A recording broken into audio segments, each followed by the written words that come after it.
क्या आपने टैकियंस के बारे में सुना है? ये बहुत ही फैसिनेटिंग पार्टिकल्स हैं। टैकियंस बहुत ही छोटे होते हैं, लेकिन अभी के लिए ये सिर्फ एक आइडिया है। साइंटिस्ट इन्हें थियोरेटिकल कहते हैं। इसका मतलब है कि वे थ्योरीज में एग्जिस्ट करते हैं और कॉम्प्लेक्स मैथमेटिकल इक्वेशंस में। रियल लाइफ एक्सपेरिमेंट्स में अभी तक प्रूव नहीं हुए हैं। ये हमें बड़ा सोचने में हेल्प करते हैं, यूनिवर्स के सबसे गहरे सीक्रेट्स के बारे में। टचियन नाम एक पुराने ग्रीक शब्द टचिस से आया है, जिसका मतलब है फास्ट या स्विफ्ट। एक फिजिसिस्ट जेरल्ड फाइनबर्ग ने इसे 1960s में चुना था। ये नाम उन पर परफेक्टली फिट बैठता है, क्योंकि टैचियंस पूरी तरह स्पीड के बारे में है। इनक्रेडिबल, दिमाग घुमा देने वाली, faster than light speed. Tachyons physics में पजल्स की तरह है। हम उन्हें मैथमेटिक्स का यूज करके डिस्क्राइब कर सकते हैं। हम उनके अजीब प्रॉपर्टीज के बारे में बात कर सकते हैं, लेकिन हमने असल में कभी एक भी नहीं देखा है। किसी भी एक्सपेरिमेंट में कभी कोई टैकियन नहीं मिला है।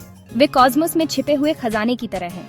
अगर वे एग्जिस्ट करते भी हैं, तो वे बहुत शाय हैं, या शायद वे बहुत वीकली इंटरैक्ट करते हैं।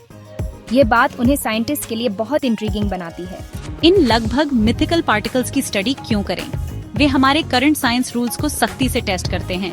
क्या हमारे फिजिक्स के फंडामेंटल लॉज कंप्लीट हैं, या कुछ और है, कुछ अनएक्सपेक्टेड?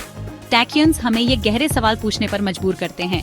वे हर उस चीज को चैलेंज करते हैं जिसे हम जानते हैं, ऐसा हम सोचते हैं। टैचियंस को इतना यूनिक क्या बनाता है? ये है उनकी लगभग अनबिलीवेबल स्पीड। माना जाता है कि टैचियंस बहुत फास्टर मूव करते हैं, लाइट की स्पीड से भी फास्टर। लाइट बहुत फास्ट ट्रैवल करती है, जैसा कि आप जानते हैं, लगभग 3 लाख किलोमीटर हर सिंगल सेकंड में। यह यूनिवर्स की अल्टीमेट टॉप स्पीड है। हर उस चीज के लिए एक कॉस्मिक स्पीड लिमिट जिसे हम जानते हैं, या कम से कम हर वो चीज जो नॉर्मल मैटर से बनी है। लेकिन टैकियंस, अगर वे एग्जिस्ट करते हैं, तो इस रूल को नहीं मानते। वे हमेशा लाइट से फास्टर ट्रैवल करेंगे। वे कभी भी लाइट स्पीड तक स्लो डाउन नहीं हो सकते, और न ही वे कभी इससे स्लोअर जा सकते हैं। यह उनका नेचुरल स्टेट होगा। हमारे लिए लाइट स्पीड तक पहुंचना इम्पॉसिबल है। इसके लिए इन्फिनिट अमाउंट ऑफ एनर्जी की जरूरत होगी। टैकियंस के लिए स्लो होना इम्पॉसिबल चीज है। यह एक बिल्कुल अलग तरह का एग्जिस्टेंस है। इस इनक्रेडिबल स्पीड के बहुत स्ट्रेंज इफेक्ट्स होते हैं। चलिए एग्जाम्पल के लिए उनकी एनर्जी को कंसिडर करते हैं। नॉर्मल चीजों के लिए, जैसे कार या स्पेसशिप, ज्यादा एनर्जी का मतलब होता है ज्यादा स्पीड। एक कार को फास्टर एक्सेलरेट करने के लिए ज्यादा फ्यूल की जरूरत होती है। टैकियंस के लिए ये बिल्कुल उल्टा है। जब एक टैकियन एनर्जी लूज करता है, तो वो स्पीड अप हो जाता है। अगर उसे एनर्जी मिलती, तो वो स्लो डाउन हो जाता। लाइट स्पीड की तरफ स्लो होता, लेकिन कभी उस तक पहुंच नहीं पाता। ये एनर्जी बिहेवियर सच में बिजार है ना? है। एल्बर्ट आइंस्टाइन सच में एक महान साइंटिस्ट थे। उनकी थ्योरीज ऑफ रिलेटिविटी बहुत इंपॉर्टेंट है।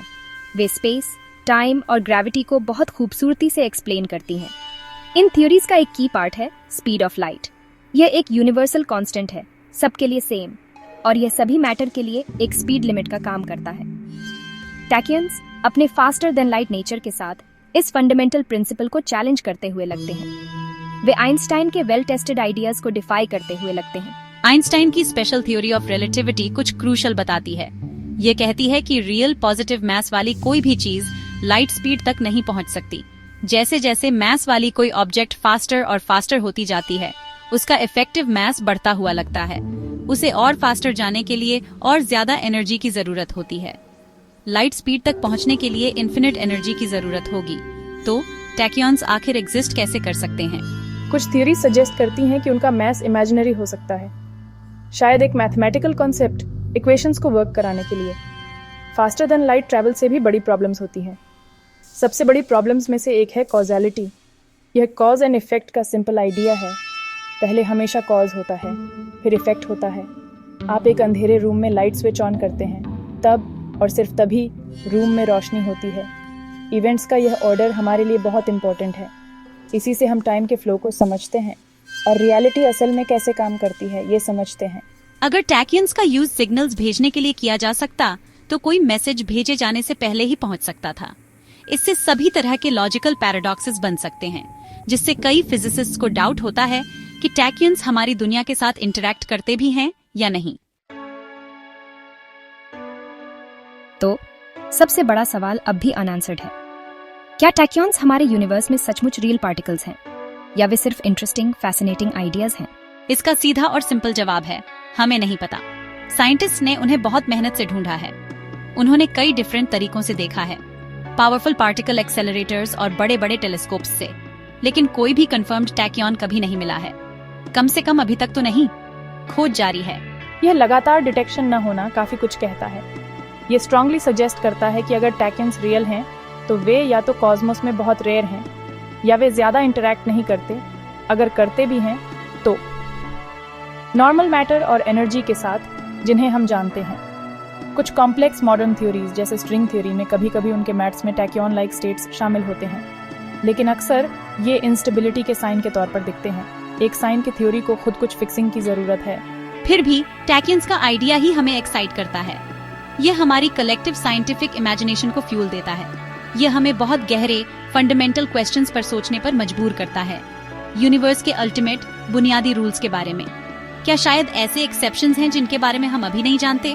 टैक्यॉन्स इसी एडवेंचरस साइंटिफिक स्पिरिट को दिखाते हैं, अननोन को एक्सप्लोर करने की इंसान की अंदरूनी चाहत और हर उस चीज पर ब्रेवली सवाल उठाना जिसे हम सर्टेन मानते हैं।